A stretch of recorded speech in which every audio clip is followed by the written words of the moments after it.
வித்தியாசமாகத்தான் இருக்கிறேன் நம்பிகளே. அது எனக்கு நன்றாக தெரிகிறது.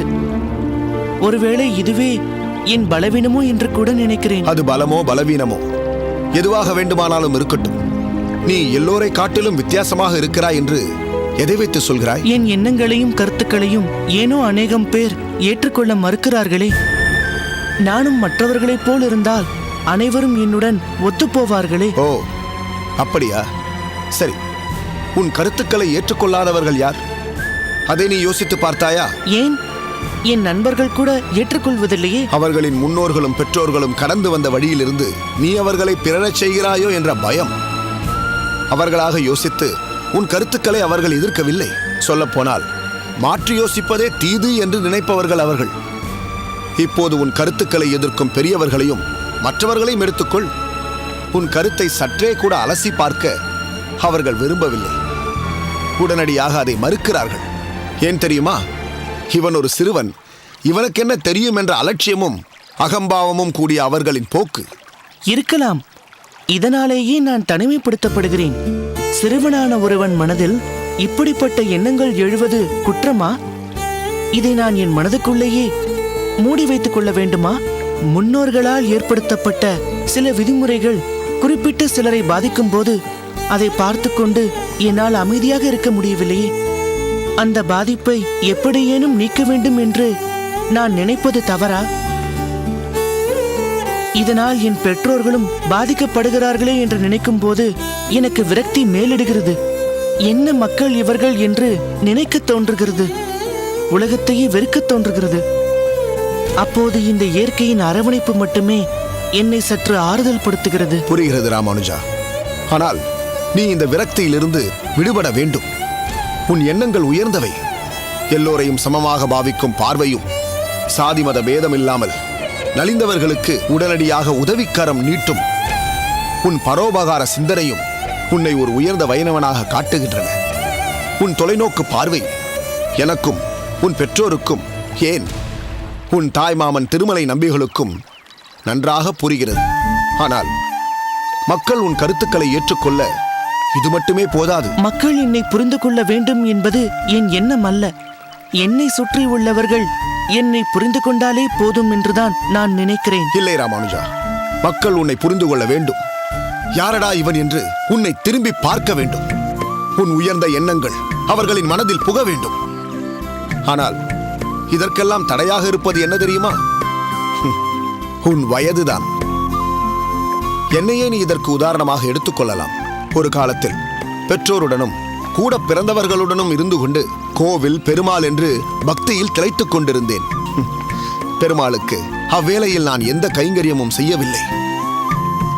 என் சகோதரர்கள் கூட என்னை சற்றே ஒதுக்கி வைத்துத்தான் பார்த்தார்கள். ஆனால் அவர்களின் எண்ணமும் ஒரு நாள் மாறியது. காலம் என்னை அவர்களிடமிருந்து பிரித்தது. செல்வத்தை உதறிவிட்டு நந்தவனம் அமைத்து பெருமாளுக்கு நான் கைங்கரியம் செய்ய ஆரம்பித்த பிறகுதான் என் குடும்பத்தாருக்கும் மற்றவருக்கும் என் தனித்தன்மை புரிந்தது. சாதாரண பார்கவதாசனான என்னை திருக்கச்சி நம்பிகள் என்று ஊர் அழைக்கலாயிற்று. எல்லாவற்றிற்கும் காலம் கனிந்து வர வேண்டும் ராமானுஜா. நம்பிகளே, நீங்கள் சொல்வதை பார்த்தால் காத்திருப்பது மட்டும்தான் இதற்கு வழி என்று சொல்கிறீர்களா? இல்லை, நான் அப்படி சொல்லவில்லை. காத்திருப்பது மட்டும் இதற்கு போதாது. காத்திருக்கும் அந்த காலகட்டத்தில் கல்வியை நீ முழு மூச்சாக கற்க வேண்டும். மக்கள் உன்னை ஒரு சிறந்த அறிஞன் என்று ஏற்றுக்கொள்ள வேண்டும். பிறகு நீ என்ன கூறினாலும் உலகம் அதை கூர்ந்து கவனிக்கும். உன் எண்ணப்படி மாற்றங்களை நீ ஏற்படுத்தலாம். ஏன், மக்களின் எழுச்சி மூலம் நடைமுறையில் இருக்கும் சட்டங்களையும் விதிகளையும் கூட திருத்தி எழுதலாம். இன்று மக்கள் உன் எண்ணங்களை மதிக்கவில்லையே என்று நீ கல்வியை அலட்சியப்படுத்துவாயே, ஆனால் உயர்ந்த உன் எண்ணங்கள் இந்த உலகத்திற்கு போய் சேராது. என்னை மிகவும் யோசிக்க வைத்து விட்டீர்கள் நம்பிகளே. உன் அப்பாவும் அம்மாவும் கூட இதையேத்தான் உனக்கு சொல்லி இருப்பார்கள். சில சமயம் பெற்றவர்கள் சொல்வது பிள்ளைகளுக்கு காதில் ஏறுவதில்லை. மற்றவர்கள் சொல்வது சுருக்கென உரைத்துவிடும். அப்படித்தான் இதுவும். விஷயங்கள் ஒன்றுதான், ஆனால் எடுத்துச் சொன்னவன் மூன்றாம் மனிதனான அடியேன். அதுதான் உன்னை இப்பொழுது யோசிக்க வைத்திருக்கிறது. ஆமாம், நீங்கள் கூறுவது முற்றிலும் உண்மைதான். ராமானுஜா, நீ கல்விகளில் சிறந்த ஒரு அறிஞனாக வா. இந்த உலகம் நிச்சயம் உன்னை ஏற்றுக்கொள்ளும். இன்று இந்த சிறுவன் ராமானுஜன் நாளை உலகம் போற்றும் ராமானுஜராக மாறுவார். புரட்சி செய்து நீ உலகத்தை நல்வழிப்படுத்துவாய் என்ற நம்பிக்கை அடியேனுக்கு இருக்கிறது. இந்த நம்பிக்கை உண்மையாக போவது உன் உறுதியான உள்ளத்தில்தான் இருக்கிறது.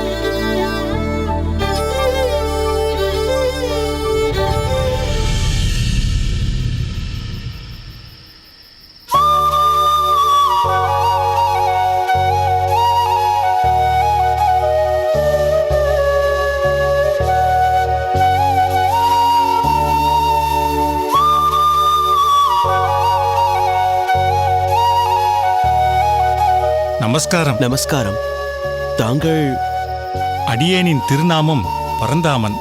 நான் பக்கத்து கிராமமான கோவிந்தவாடியிலிருந்து வருகிறேன். ஓ, கோவிந்தவாடியா? ஆம். அதை பக்கம் என்று கூற முடியாது. பல ஊரை தாண்டித்தான் வர வேண்டும்.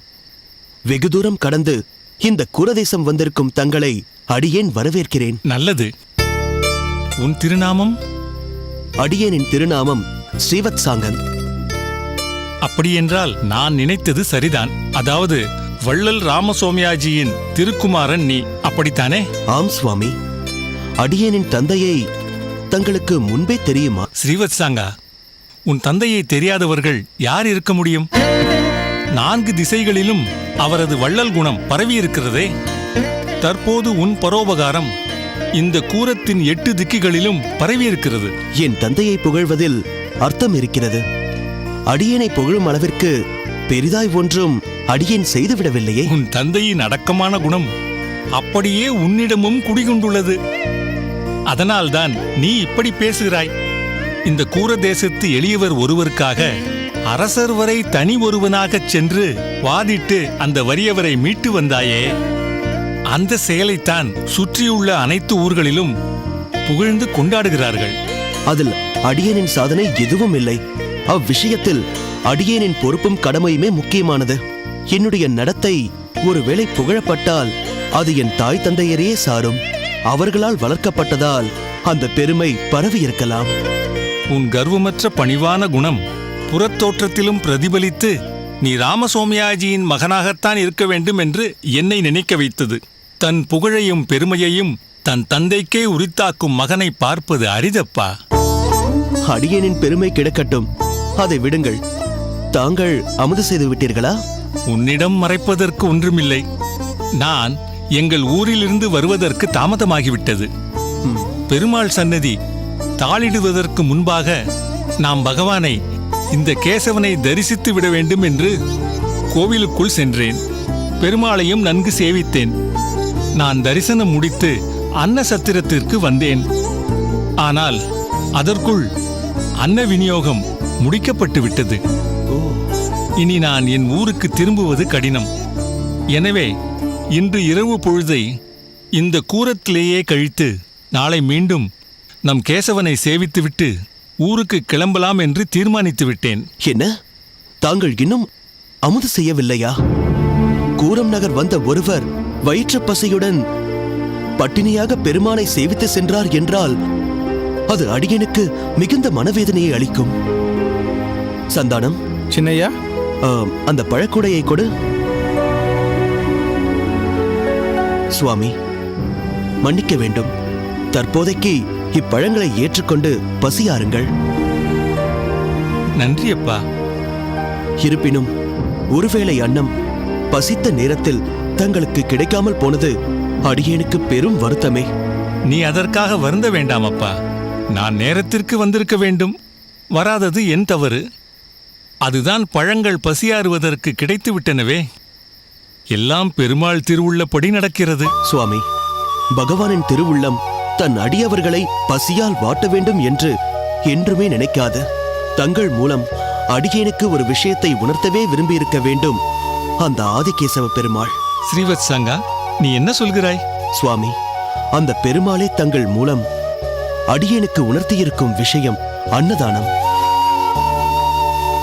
தானங்கள் பல இருந்தாலும் அன்னதானத்திற்கு ஈடு இணை ஏது? பசித்த வயிற்றுக்கு சோறிடுவது என்பது பெரும் பேர் அல்லவா? பல தானங்களில் போதும் என்ற மனமும் திருப்தியும் அதை பெறுபவர்களுக்கு ஏற்படுவதில்லை. அன்னதானத்தில்தான் அதை பெறுபவருக்கு திருப்தியும் போதும் என்ற மனநிறைவும் ஏற்படுகிறது. ஓர் நாள் முழுவதும் உழைப்பது இந்த ஓர்சான் வயிற்றுக்காகத்தான் என்று சொல்பவர்கள் உண்டு. இனி இந்த கூர தேசத்திற்கு வந்து திரும்புகின்றவர்கள் யாராக இருந்தாலும் பசியோடு செல்லக்கூடாது. அதற்கான ஏற்பாட்டை நான் நிச்சயம் செய்யப் போகிறேன். அப்பா ஸ்ரீவத் சாங்கா, உனது தந்தை தான தர்மத்தால் ஏற்கனவே வள்ளல் என்று கொண்டாடப்படுபவர். இனி நீ செய்ய போகும் அன்னதானத்தால் உன் குடும்பத்தின் புகழ் வானளாவ உயரப்போகிறது. நாளை சமுதாயம் உன்னை போற்றி கொண்டாடப் போகிறது. தங்கள் நல்லாசியால் இந்த கூரம் வருபவர்கள் அன்னதானத்தால் பயனடைய வேண்டும் சுவாமி. நிச்சயம் அடைவார்கள். பெருமாளின் அனுகிரகமும் வைணவர்களின் ஆசியும் நிச்சயம் உனக்கு உண்டு. கூரத்திற்கு வரும் மக்களின் பசியை நீ போக்கப் போவதால் கூரத்திற்கே ஈசன், அதாவது கூரேசன் என்று உன்னை வருங்காலம் போற்றப் போகிறது.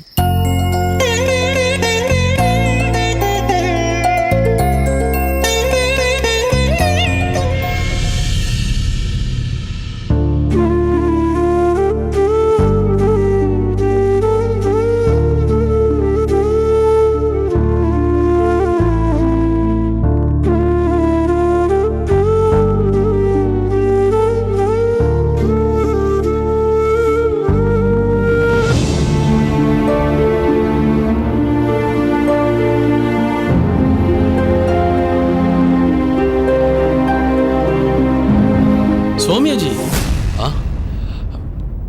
வாருங்கள். எப்போது வந்தீர்கள்? சற்று முன்புதான் வந்தோம். பெரிய பிராட்டியும் வந்திருக்கிறாளா? ஆமாம், உங்களை பார்க்க திருப்பெரும்புத்தூருக்கு நான் போகிறேன் என்று சொன்னேன். உடனே அவள் அக்காவையும் அத்திம்பேரையும் பார்த்து நீண்ட நாள் ஆகிவிட்டன, நானும் வருகிறேன் என்று புறப்பட்டு விட்டாள். குழந்தை கோவிந்தனை அழைத்து வரவில்லையா? பக்கத்து வீட்டில் விட்டுவிட்டு வந்திருக்கிறோம். அவர்கள் நன்றாகவே பார்த்துக் கொள்வார்கள். அப்படியா? ஒரு முக்கியமான விஷயமாகத்தான் தங்களை பார்க்க வந்தேன். என்ன? உங்களுக்கு கன்னிமங்கலம் தெரியும் அல்லவா? தெரியும். உங்கள் ஊருக்கு பக்கத்தில் இருக்கிறதே. அங்கே வேதராமன் என்ற ஒரு பெரிய தனவந்தர் நாளை மறுநாள் பெரிய யாகம் ஒன்று நடத்த இருக்கிறார். அதற்கு உங்களையும் அழைத்து செல்லலாம் என்று இருக்கிறேன். நானா? நான் முன்மாதிரியெல்லாம் வெளியூர்களுக்கு செல்வதில்லை. அந்த மனோநிலையில் நான் இல்லை. உள்ளூரிலேயே கூட மிகவும் வேண்டியவர்கள் என்றால் மட்டுமே ஒத்துக்கொள்கிறேன். நீங்கள் அங்கு வந்தால் எனக்கு மிகவும் பெருமிதமாக இருக்கும். 2 நாட்களுக்கு முன்பு நான் வேதராமனை சந்தித்த போது, அடடா, கேசவ சோமியாஜி தங்களின் சகலையா, அவரையும் அழைத்து வாருங்களேன். அவர் வந்தால் யாகத்தின் சிறப்பு பற்றி கேட்கவே வேண்டாம் என்று பல முறை சொல்லிவிட்டார். இல்லை சுவாமி, என்னால் வர இயலாது. போய்விட்டு வாருங்களேன் சுவாமி. ஆமாம் அத்திம்பேர், நீங்கள் கண்டிப்பாக வந்துதான் ஆக வேண்டும். நீங்கள் இவரை ஒரு கல்யாணத்திற்கு தலைமை பிரகஸ்பதியாக ஏற்பாடு செய்து கொடுத்தீர்களே, அது மிகவும் நல்ல வேலை என்று நினைக்கிறேன். அதிலிருந்து இவருக்கு நிறைய வாய்ப்புகள். ஆஹா, நான் என்ன செய்தேன்? பெருமாளின் திருவுளம் அம்மா அது. சரி, நீங்கள் அந்த யாகத்துக்கு போய்விட்டுதான் வாருங்களேன். காந்திமதி, முன்பெல்லாம் நான் யாகத்திற்கு வெளியூர் செல்கிறேன் என்றாலே உன் முகம் வாடிவிடும். இப்போது நீயாகவே என்னை போகச் சொல்கிறாய். ஆமாம் சுவாமி, நான் தான் போகச் சொல்கிறேன். தாங்கள் எத்தனையோ ஊர்களுக்கு சென்று பெருமாளை சேவித்தாலும் நித்தியப்படி சேவிக்கும் ஆதிகேசவனை சேவிக்க முடியவில்லையே என்ற ஏக்கம் தங்களை உள்ளூர அரித்துக் கொண்டிருக்கிறது. அப்படியெல்லாம் இருக்காது. இது கடுமையான தண்டனைதான். ஆனால் இவர் ஸ்தித பிரஜனாயிற்றே, இது அவரை ஒன்றும் பாதித்து விடாது. உங்களுக்கு தெரியாது, போகிறவர்கள் வருகிறவர்களிடமெல்லாம் இன்று பெருமாளுக்கு என்ன அலங்காரம் செய்திருக்கிறார்கள்? பட்டு பீதாம்பரம் அணிந்திருக்கிறாரா? மரகத பச்சை பதித்த வைர கிரீடம் அவருக்கு சாத்தி இருக்கிறார்களா என்று கேட்டுக்கொண்டிருப்பார். இதனால் அவர் பிள்ளைகளுக்கு வேதம் போதிப்பதிலும் நாட்டம் இல்லாமல் இருக்கிறார். இல்லை அத்திம்பேர், நீங்கள் இப்படி இருக்கக்கூடாது. நீங்கள் நினைத்தால் நிச்சயம் உங்களை மாற்றிக்கொள்ள முடியும். ஆனால் நினைக்காமல் இருக்கிறீர்கள். தன்னால் தானே அப்பாவுக்கு இப்படி ஒரு நிலை வந்துவிட்டது என்று ராமானுஜனும் ஒரு பக்கம் வேதனை கொண்டிருக்கிறான். இவர் வேதம் கற்பிப்பது நின்று போய் விட்டதால் அவனுக்கும் அதில் நாட்டம் குறைந்து போய் அவன் எங்கெங்கோ சுற்றி கொண்டிருக்கிறான். நான் இவரின் வேதனையை மாற்ற பாடுபடுவேனா, இல்லை ராமானுஜனின் வருத்தத்தை போக்க பாடுபடுவேனா? சொல் பார்ப்போம். இவர் பிள்ளைகளுக்கு போதிப்பது நின்று போய்விட்டது ஒரு புறம் வருத்தம் அளித்தாலும் அதைவிட மிகவும் வருத்தத்தக்க ஒரு விஷயம், இதனால் ராமானுஜனின் படிப்பு கெட்டுப்போகிறதே என்பதுதான். அவன் படிப்பு எக்காரணத்தை கொண்டும் இதனால் நிற்கக்கூடாது. நிற்காது.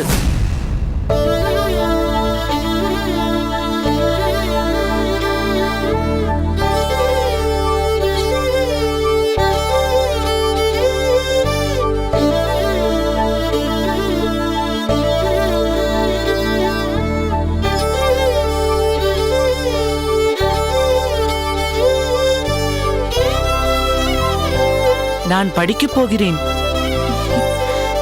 ராமானுஜா, ராமானுஜா, ஆமாம் அப்பா, நடந்ததையே நினைத்துக் கொண்டிருப்பது எந்த பயனையும் தராது. என்னால் தான் இப்படி நேர்ந்து விட்டதோ என்று சுய பச்சாதாபம் பட்டுக் கொண்டிருப்பதை முற்றிலுமாக தவிர்க்க வேண்டும். பாதை சரியில்லை என்றால் பயணத்தை நிறுத்திவிடுகிறோமா? வேறு பாதையை தேர்ந்தெடுப்பதில்லையா? நாமும் பகவானை விட்டு எங்கும் சென்றுவிட மாட்டோம். ஆதிகேசவனும் நம்மை விட்டு எங்கும் சென்றுவிட மாட்டார். காலம் வேகமாக ஓடிவிடும் அப்பா. கவலைப்படாதீர்கள். நீங்கள் சீக்கிரம் பாடத்தை தொடங்குங்கள்.